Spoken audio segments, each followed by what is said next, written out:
Yung update mga kalapatids nga pala, no, sa ibon natin na ini-inbreed natin ngayon. Ito yun.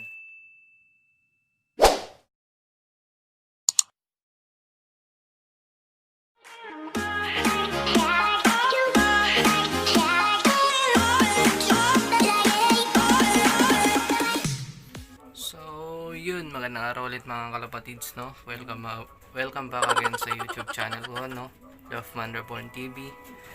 So ngayong araw na nga na ito is papakita ko sa inyo mga kalapatids yung mga bagong Taiwan na nakuha natin. So kung gusto nyo kong samahan, tara. Bago nga tayo pumunta doon mga kalapatids, papakita ko muna sa inyo itong ginawa nating grits. So seashells siya. So pansamantala lang, no, mga kalapatids, dahil nga wala, out of stock yung mga grits dito sa lugar natin, no. So ito yun mga kalapatids. Ayan. So seashells na may paso, tsaka nilagyan ko ng konting asin mga kalapatids, no. So yung hinahanap din kasi ng mga ibon kung bakit malakas sila kumain is salt. So isa yun sa main factor na pagbibigay ng grits, lalong lalo na sa mga breeders mga kalapatids. So ito naman, powder na to is timpla na to mga kalapatids, no. Tinimpla na natin. Tawag ko dyan is 7 powders. So 7 powders yan na pinagsama-sama natin mga kalapatids. So ito ilalagay natin sa loft natin para ma-maintain natin yung condition ng mga ibon natin. So ito na sila mga kalapatids. Yan. Yan ang mga young bird natin for summer race. So yun si Akoy mga kalapatids. Yan. Yung update mga kalapatids nga pala, no, sa ibon natin na ini-inbreed natin ngayon. Ito yun. Kaya lang mga kalapatids. So yan. So malaki na yung inakay nila mga kalapatids. So inbreed yan ngayon mga kalapatids, na kapatid ni Akoy.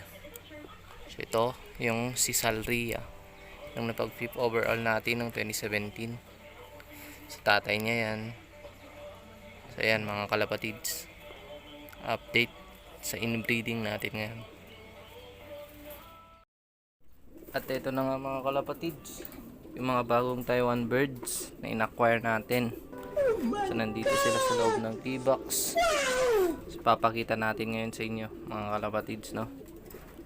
So ilalabas ko lang and bibigay ko yung mga details nila mga kalapatids. Samahan nyo ako. So ito mga kalapatids, ang unang ibon, no, papakita ko sa inyo.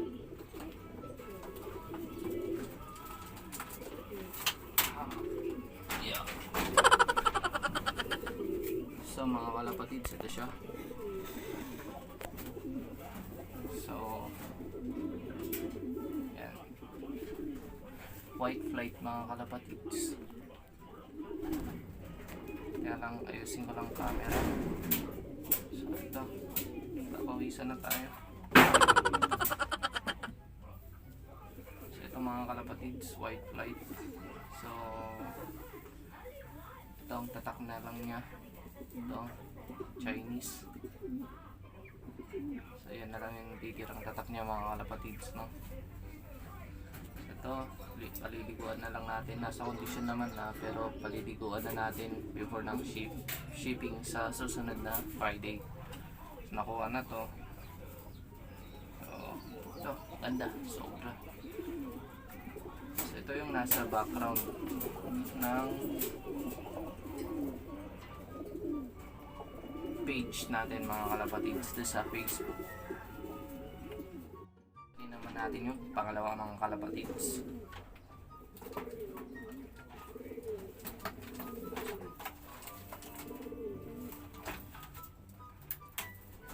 At ito nga mga kalapatids yung pangalawang ibon. So itong ibon na ito mga kalapatids, ito yung nakuha natin kahapon na Taiwan bird, no. So nasabi ko nga, Hindi na sana tayo magta-Taiwan birds pero marami yung mga customer natin na gusto pa rin na sa atin kumuha mga kalapatids, no? Kasi hindi naman sa legit, dami namang legit seller, pero siguro sa tiwala na din mga kalapatids. So ito na lang yung tatak niya mga kalapatids. Yan, nakikita nyo. Yan na lang stamp. At meron pa dito mga kalapatids. Yan. Itong stamp na to sa floater wings mga kalapatids. So ang singsing niya is TPA 2020 mga kalapatids. So ang TPA na club mga kalapatids, sila lang yung gumagamit ng double inner ring sa mga singsing, sa sensor at saka sa singsing ng ibon. So ito ang itsura mga kalapatids. So ayan mga kalapatids. So magandang hen. Swerte yung makakakuha din itong mga kalapatids. So doon na tayo sa pangatlo. At dumako naman tayo sa pangatlong ibon mga kalapatids.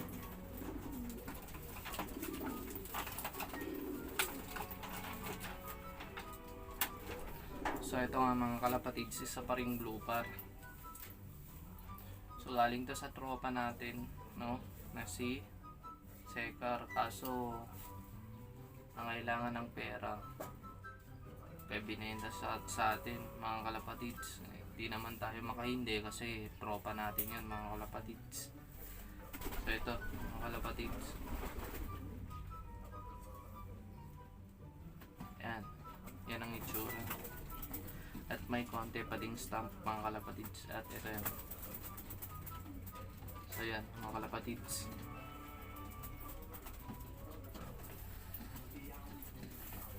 So ang singsing ng ibon na to mga kalapatids is yan, TFPF 2020. So lahat ng nakuha natin ngayon is 2020 mga kalapatids. Itong ibon. Yan. So dumako naman tayo sa panguling ibon mga kalapatids.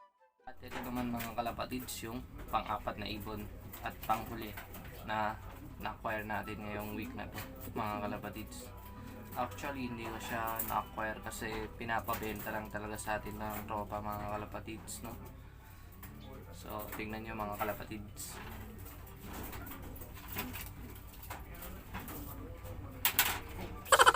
Naong ba?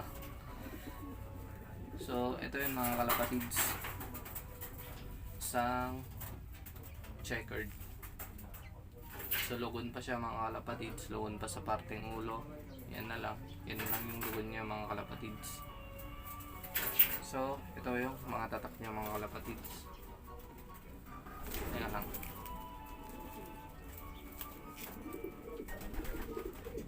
So hindi kita mga kalapatids. So ayan mga kalapatids, ayan pa yung mga stamp niya na natitira. At meron din dito sa kabila mga kalapatids. Yan yung dulo, tsaka to sa floater. So pinapabenta nga to ng tropa natin mga kalapatids, no? Dahil nga may issue dito sa Kalapate. Kaya medyo mahihirapan tayo na mabenta to, pero nasa condition siya mga kalapatids. So ito yung issue niya mga kalapatids. Ayan, papansin nyo mga kalapatids, no? Dati kasi yan bukol mga kalapatids. So yung siguro inala namin is na nabato siya mga kalapatids, no? So nung nabato siya, siguro nadurog yung nadurog yung lungs, yung skeleton dito sa lungs niya. kumbaga lumiko mga kalapatids, pero bumukol muna to nun. Syempre pag nabato tayo, minsan bubukol talaga mga kalapatids, no? Pero pag naghilom,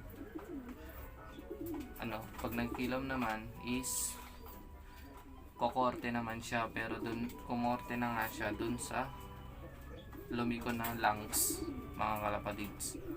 So ito yung issue sa ibon na to, pero nasa good condition naman mga kalapatids, no? Madami pang tatak. Yun. So yan, yung tatak niya na yan is points na yan mga kalapatids. Either na sa second lap or third lap na siya nawala mga kalapatids. So ito yung ibon.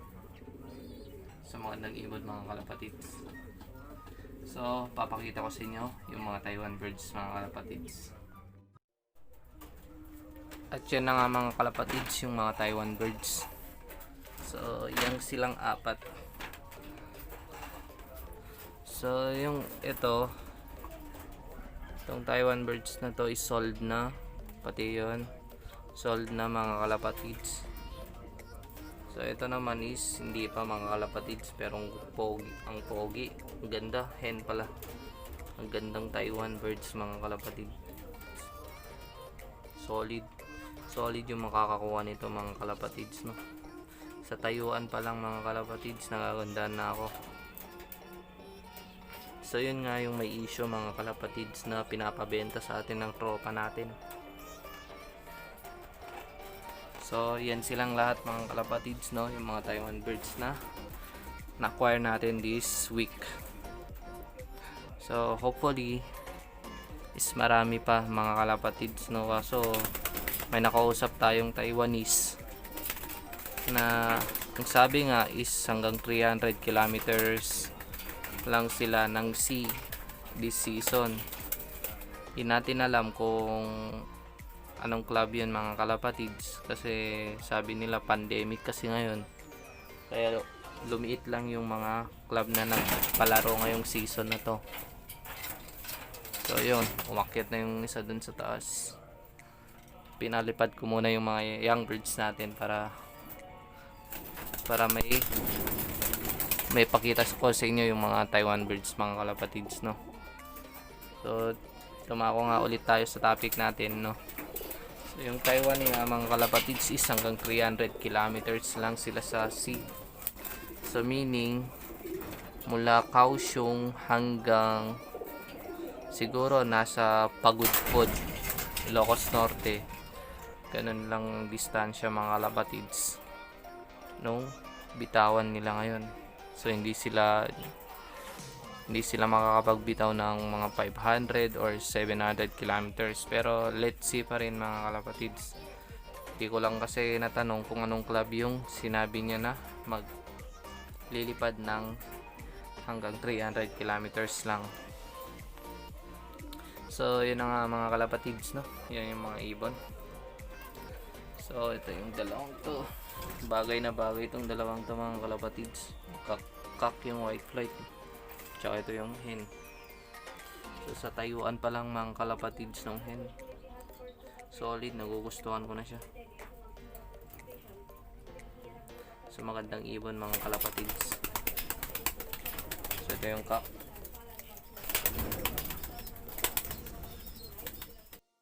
At yun na nga mga kalapatids, no? So ang daming nagtatanong kung bakit di na lang natin gawing breeders yung mga Taiwan birds na nakukuha natin. So sabi ko sa kanila mga kalapatids is nag-acquire lang tayo kasi may mga customer tayo na gusto magpahanap ng mga Taiwan birds dito sa atin, kasi nga maraming napapadpad dito sa atin mga kalapatids, no? Dahil up north tayo. So meron naman tayo mga Taiwan birds mga kalapatids na breeder. So meron ako dito natitirang dalawa na lang mga kalapatids. So isang grisel, isang tiger grisel at saka blue bar na auction na main breeder na natin mula noong 2013. So papakita ko sa inyo yung mga yun mga kalapatids. At ito yun mga kalapatids, yung isang Taiwan birds na breeder natin. So yun yung grisel.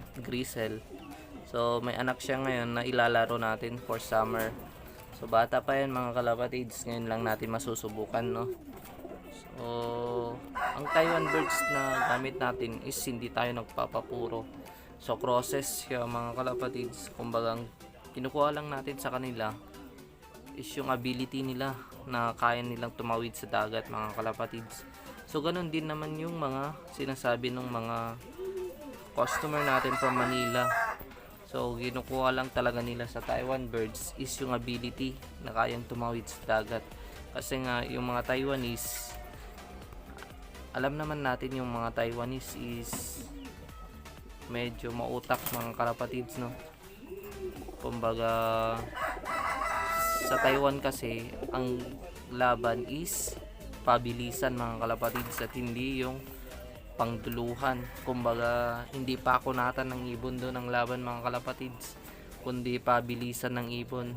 Makunat man yung ibon mo kung makunat na, pero kung hindi kayang mag-speed ng mabilis mga kalapatids, no, wala pa rin doon, di obra mga kalapatids.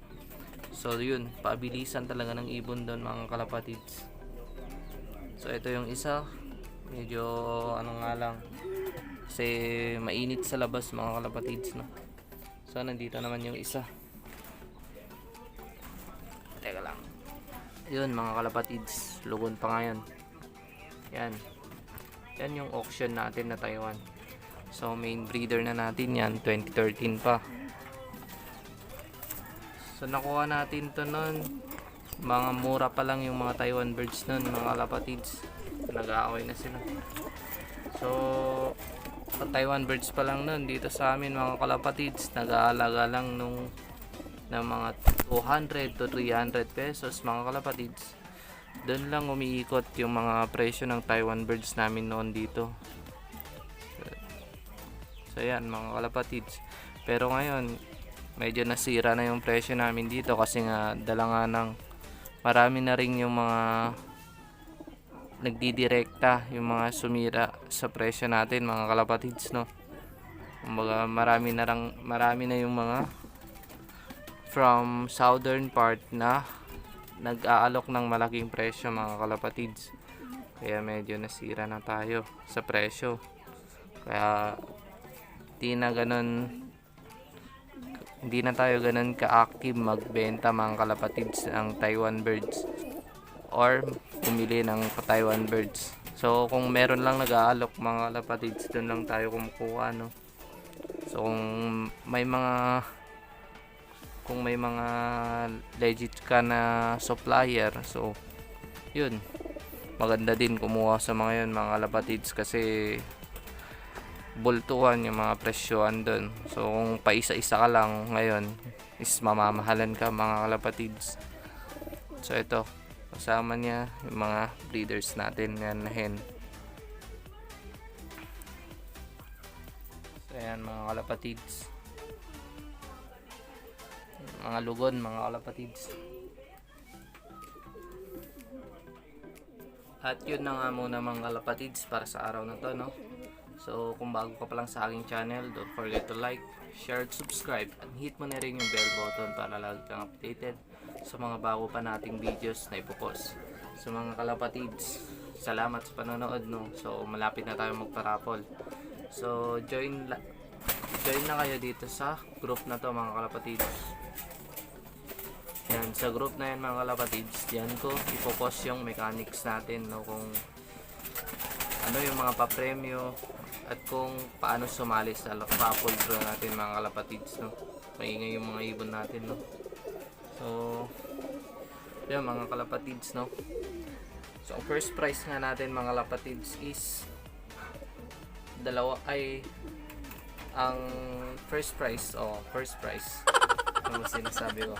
So yung first prize natin mga kalapatids is yan nga, mananalo ng isang ibon na Emil Dewert cross sa Stichel Bout mga kalapatids, both direct birds natin. So ito yung raffle natin na ibon mga kalapatids. Yan. So inakay na yan mga kalapatids, no. Malapit ng umedad mga kalapatids.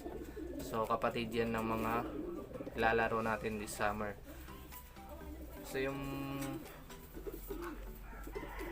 So yung dalawa pang mananalo mga kalapatids is libreng Pigeon ID mga kalapatids. So ito, gaya nito, gaya kay Nognog at Alwina mga kalapatids. So yun na muna para sa ating araw mga kalapatids. So maraming salamat sa panonood, no. So sa mga araw pa mga kalapatids, samahan nyo ko sa lalong lalo na pag marami na tayo nakuha na Taiwan birds. So magpaparapol din tayo ng mga ganun mga kalapatids. So ingat yan mga kalapatids at peace. Shout out nga pala mga kalapatids kila